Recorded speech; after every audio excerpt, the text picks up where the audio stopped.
Hello and welcome to another Daily Muppet on this day today, where MRM has taken training for the first time on Monday. I want to talk about a few things today. We'll talk about MRM's interview from last week that was released, talk about some of the continued overhauls that are occurring within Manchester United as a whole, talk about transfers and the way that they're looking at it. There's been obviously some reports, things like modest budget, all of these types of things, and I want to discuss it because a lot of it has a fair bit of truth and is well aligned with the information that we've seen there and more. So let's get right into it.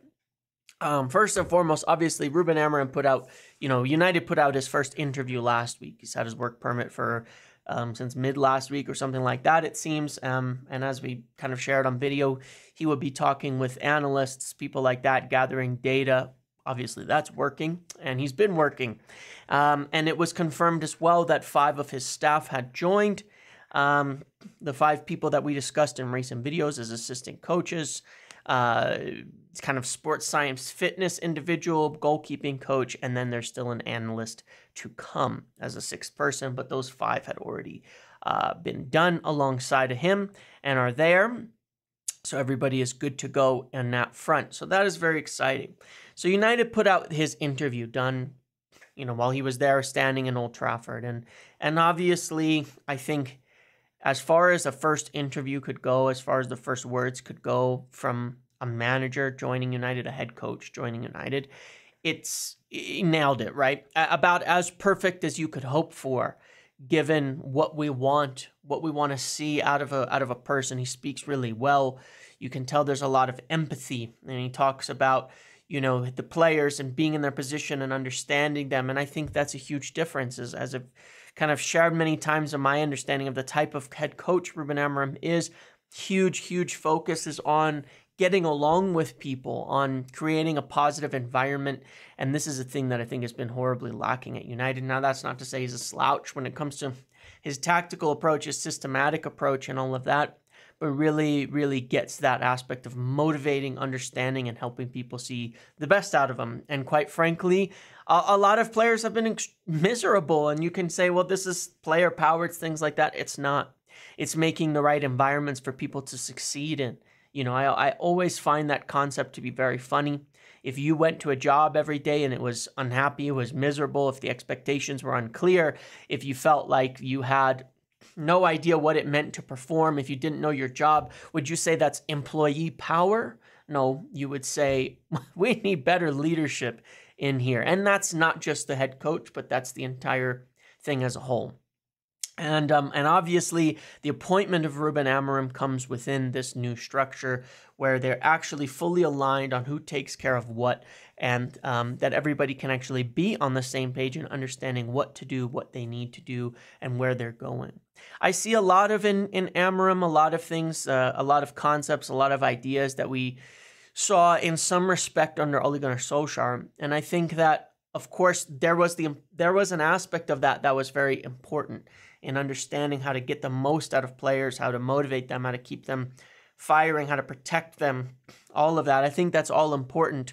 Obviously, where Solskjaer would have lacked, it would be in the areas of, would have been in the areas of, his experience as a head coach, as a manager of a big club, the tactics, the setup, all of that, where, maybe he relied on some of the wrong people. But with Amorim, ideally, we're getting the best of both worlds. Someone who understands that personal aspect of it, who's got that experience, who feels what the players are feeling, who understands them, who motivates them, who carries them in that respect, and leads them to where they want to fight for him. And you get that. You get that aspect of him strongly, when you watch him speak and when you listen to him, that you get people who would love him, who want to fight for him, who want to work with him, and that's what you want. That's what you want out of a head coach. So I think he said all the right things. He's very clear in the way that he speaks, very direct, but very honest and forthright. And that's not just for interviews and things like that. It's the way he is everywhere. It's the way he deals with media. It's the way he deals with players. It's the way he deals with people. So I think that the interview is obviously, completely nailed it. And definitely very encouraging and exciting, on that front. When it comes to, you know, how that plays out, obviously we'll all have to see. But these are little bits and pieces that we have, and I thought it was really good in that respect. And I think that it was a candidness that has been missing. And you know, and I think that you know, kind of going alongside the interview, aligned with certain little reports and things like that about, you know, there's different views on people. Like, rather than saying young players need a lot of time, it's they're ready to perform, and we're going to push them to perform right away. Otherwise, because they're here, they're at United, and that's what is necessary. And I think a lot of that more fits with the ethos of the team as a whole, the squad as a whole, and the club as a whole. You know, to get ready and get going. I liked what he said about, you know, it's about the concepts and the character and the things like that. And I like what he said that, you know, right off the bat, we want to be able to see an idea, not obviously the whole system, but an idea of how we want to play moving forward. And I think that matters. In addition to that, there was some that came out from one of the insider account or so, that there was other coaches and people who have left. And while we don't have names of that, that is definitely the case. There are other small staff and things like that over there, and who have also departed. And what's left is obviously the 5 coaches that we talked about and the analysts coming in, and then Georgeson and Fletcher, as well as an assistant goalkeeper coach. But Georgeson and Fletcher, as we kind of talked about, I expected they would be staying and as a part of this team. Georgeson, someone appointed by Jason Wilcox. So a bit of a club appointment, someone that they picked to be in there to stick around. Same with Fletcher. And they'll work with them to obviously help integrate all of these people and teams in there. But in general, it's an extremely fresh start. You know, Georgeson was not somebody who was, you know, picked by the previous manager to come in and do all of this. And so, you know, it gives Amorim and his team the best start to look at everything that's going on and make sure that it's really fully within their ideas and presented. In terms of evaluation, this was really interesting. So obviously, when we were talking about last week, I did this whole depth chart, right? And I talked about how there's not really that many positions, and but that while there's players that they're looking at, and I'll talk about some of those transfers in a minute, the biggest role that Amorim is going to have right now is they want him, from a transfers perspective, from an evaluation of the squad perspective, is to look at it and say, who fits, who doesn't, what do you actually need positionally? And they're not going to make any sort of transfer decisions until then. And that's been backed up today by an article from Ducker in the Telegraph. Romano has said it as well. And I think this is a really important point. Again, that this is a huge evaluation because there's differences. You know, we'll sit here and say, I know for a fact that they've been talking about left backs because even in January, because it has been a position where there's like nobody there. But what if he swaps the sides?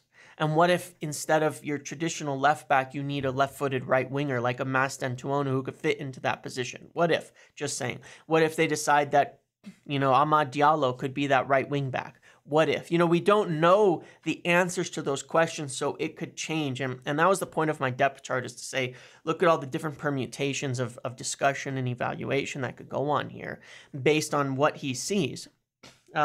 A lot of that is still to be done, and a lot of that won't really happen for some time. And so, yeah, in terms of January, we'll talk about that in a minute. I think it's very accurate that it's likely to be fairly quiet. But again, if there's these long-term opportunities and they still see the need for them that become available, then they'll take advantage of that. Or if it's like, yeah, you know what, I want a left-footed left wing back in this system. That's what I think works best. Let's do that.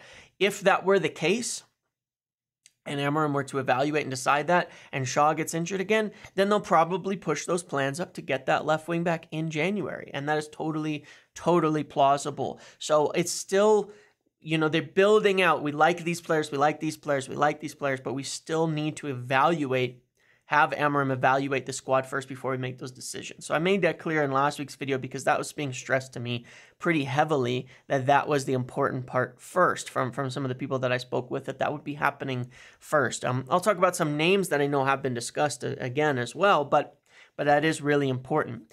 The other thing, you know, and look, you don't have to read into these kind of reports too much. Obviously, we know we always get like, you know, we always get briefs. I told you they were going to brief like not much money, got to, not much to spend. Spending's going to go down, yada yada, etc.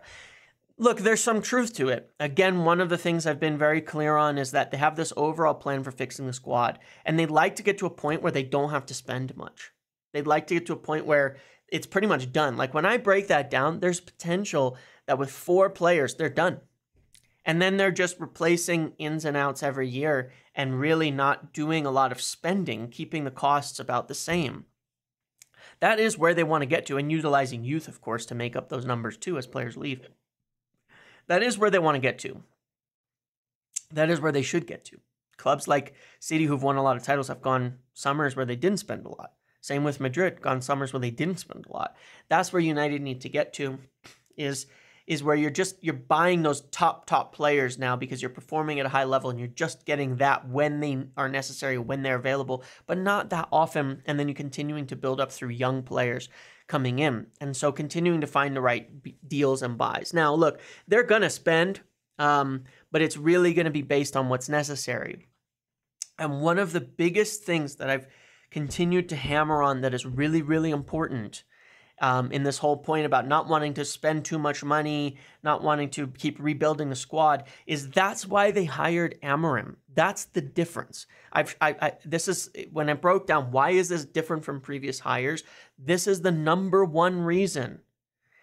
They picked Amorim because they believe he fits the squad. They picked a manager because they believe that it is somebody who will fit within the squad and be able to get their ideas in and not have to blow it up and rebuild and sell everybody. That has not been considered under any prior manager ever. Has not been considered properly under any prior manager. They did not hire on that basis before at all. No matter what was said, I know for a fact that that was not why they hired Ten Hag. Because he was the guy who fit the squad best. 100% fault, not true that was the case. There was, at that time, I made that argument, and it is correct, that it was Pochettino who they thought, people who were in charge of evaluating this said, yeah, this is the guy who fits the team better.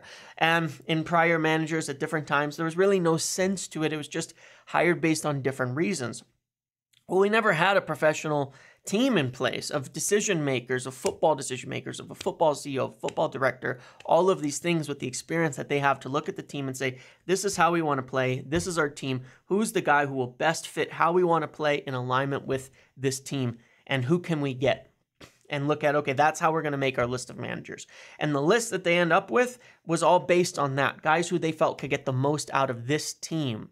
And Amorim is one of them. Probably the best of the ones that are attainable for sure, and very exciting on this front. That's why I've always found it amusing. I see things from people saying, people have said we don't see how he fits the squad when we first picked him. I saw a lot of that out there, and I said, I trust the experts. That's one of the reasons why some of these longer takes have been correct, is because I look at it and I say, I have this information. I know why they did this. These people know better than me, and they know better than all the analysts on Twitter. That's why they're in the job working as professionals. They know way better. They're not always going to be 100%, but they do know better. That's why they picked Amorim, because they think he fits the squad and that these players can fit into his system and that he can get most of them going. We don't have that much deadwood. When you look at it overall, as I said in the last video, I went over who was leaving. Johnny Evans, Lindelof, and Eriksen. Besides that, and then Antony probably, but beyond that, and those are the plans. You saw the confirmation. There's been more from Romano that Eriksen, there's no talk of a new contract. He's expected to leave. If he's sold in January, it would help United spend some money in January. But at this point in time anyway. But, there's not that much deadwood. There's not like all these players who can't fit, who can't play. Not at all. Quite the opposite. We have a lot of good young players and a lot of people fitting into there. And that can fit. Guys like Maguire fit in this system. Guys like De Ligt fit. The transfers they've made, they all fit. Even people like Joshua Zirkzee, I think we'll see exactly how he fits, because I can see a world where he does into his front three in the right way. People like Ahmad, I think will be very important. I'll touch on that in a minute. There's a lot of players who fit into this system.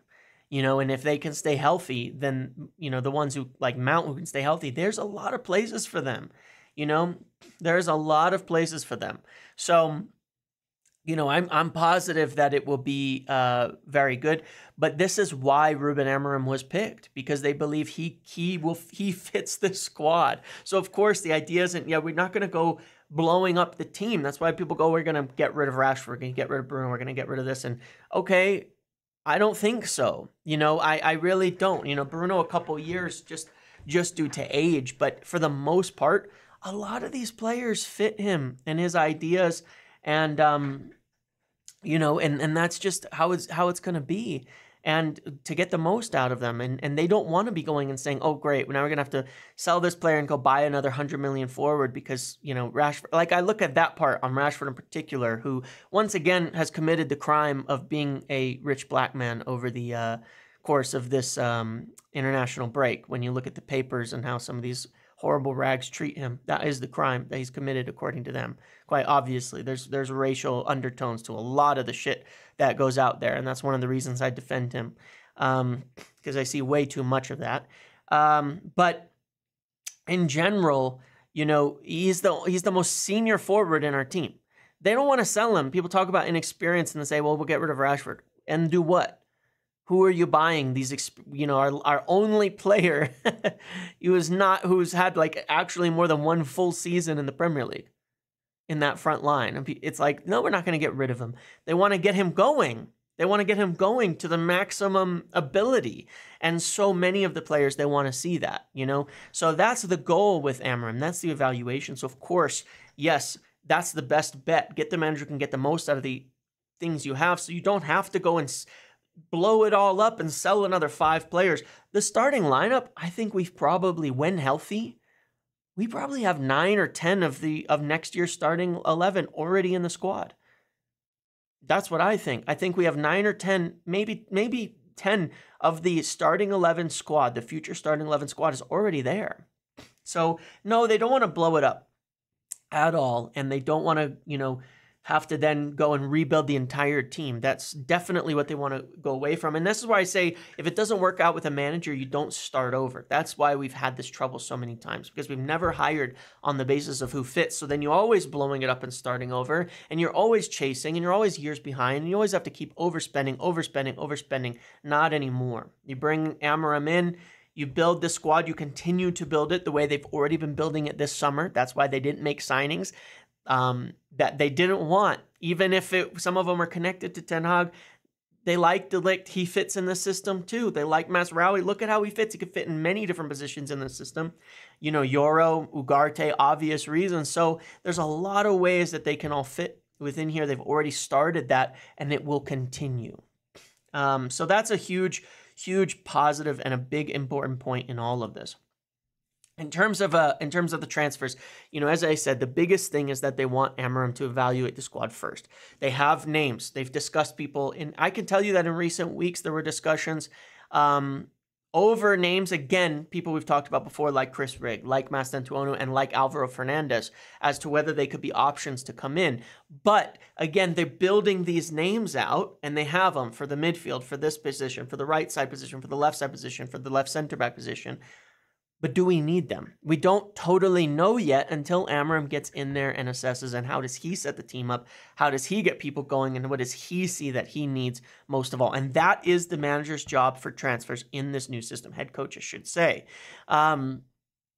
is not picking the players, but to say, what do I need? What do I not have? And who isn't going to make it under me? And that might take a while. And that's why January will probably be quiet. But if if Shaw can't stay healthy and he finds, look, I don't have a left wing back, or he switches sides and says, I don't have a right wing back, then I think they'll make potentially a move for that in January. That position in particular is one that they've looked at a lot. But really, it does depend. If Shaw's healthy, they'll probably hold off until summer. And say, okay, now what do we really need? Maybe we can't rely on Shaw long term. Maybe he's not even the right guy for the system. Maybe he ends up being a left center back, and we still need that, but we'll deal with that in summer when, the prices are better and we have a better situation. So it depends. It depends.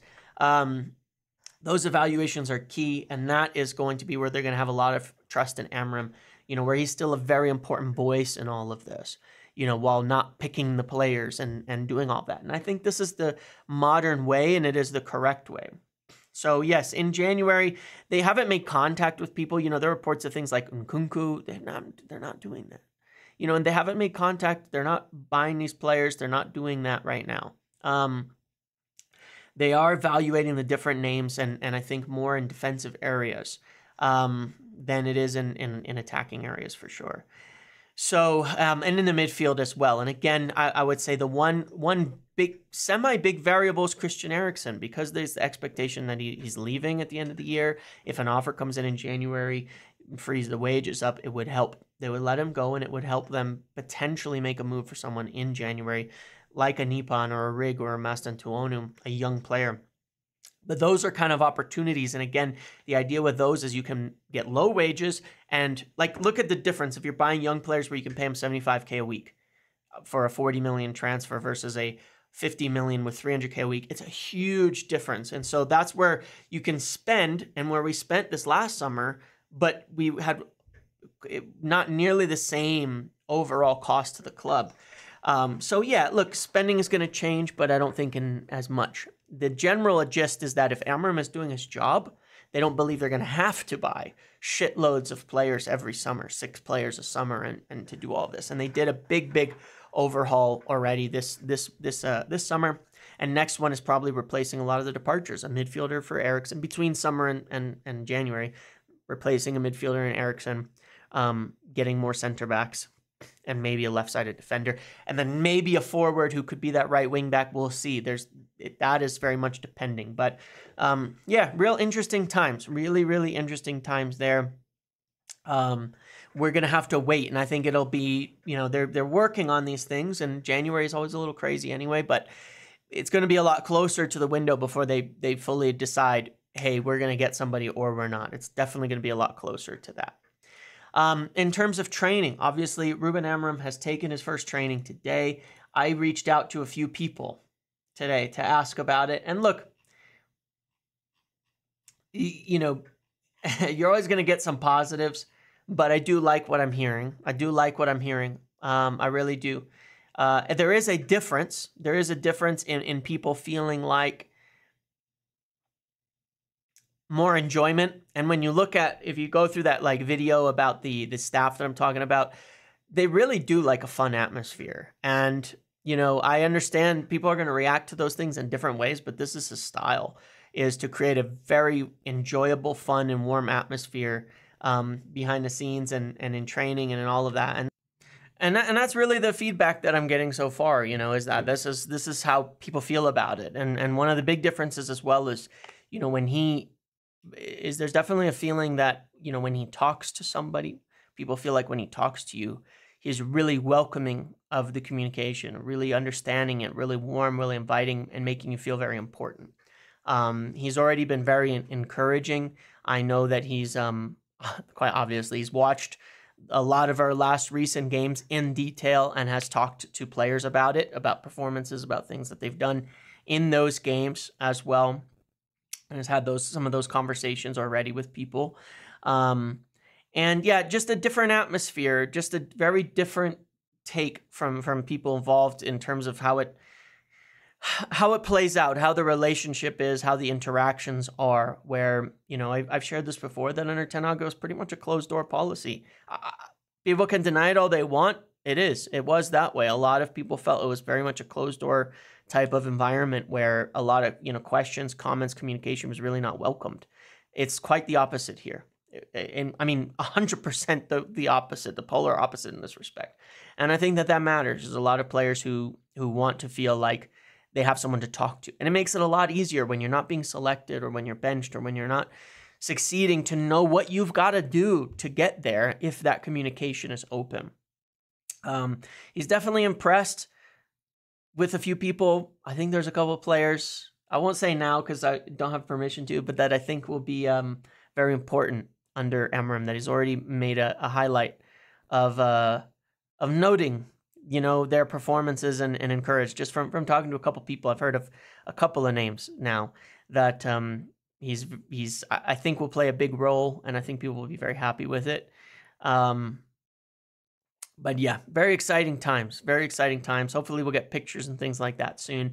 But it will be different. Look, it's different, and I know, it's there's the glow and the optimism and all of that. And we'll get reports soon about the training and the positive atmosphere and things like that come out that are all reported and yada yada. And I understand it's hard to believe a lot of those things. I get it. I personally am trying to look at it from a standpoint of hearing it in a more organic way. I'm not getting it from, club briefings or things like that. It's a more organic, and I believe it. I heard a lot of different things under the prior manager, and which I shared many times, and I'm not sure people always were happy with that, but this is what I'm hearing good things here, and we'll see. We'll see as it goes through the week. Hopefully we'll hear more, and hopefully I'll be able to find out a bit more in detail about what we actually work on in training and what happens. But I'm very excited about that. So anyway, I think really good, very exciting. It's Amarim's job now to evaluate everything, to look at the squad, to get the most out of it, and to see what he needs, and that will really determine our windows. Even though the names are already being worked on, and we'll talk more about that. So I will talk about that. I will be doing a video probably tomorrow. We still have a few more days of international break talk before football officially returns, before we'll probably get much content and things like that to discuss or new reports. But I will do that. We'll do a video kind of breaking down, all right, based on our kind of depth chart shopping list. If these positions become of need, what are the good names that we could be going for? What are some options and all of that? So that will be coming soon too. But that's what I've got for today. I hope you found this video interesting and informative. I hope you're as optimistic and happy about it as I am. Whether it's over optimistic, I don't particularly care. I want to be happy watching United. I want to enjoy it. I want to feel that hope again. I know we all do, and I think that we're on the right track. I don't think it's all just BS. I think that this is the first real full appointment we've had in a long, long time that has been done correctly. All the steps, everything right, the right person, the right time, the right opportunities, and all of that. Okay. So again, thank you for watching. Enjoy the rest of your day. Make sure to like, comment, subscribe, turn notifications on. I'll see you in the next video.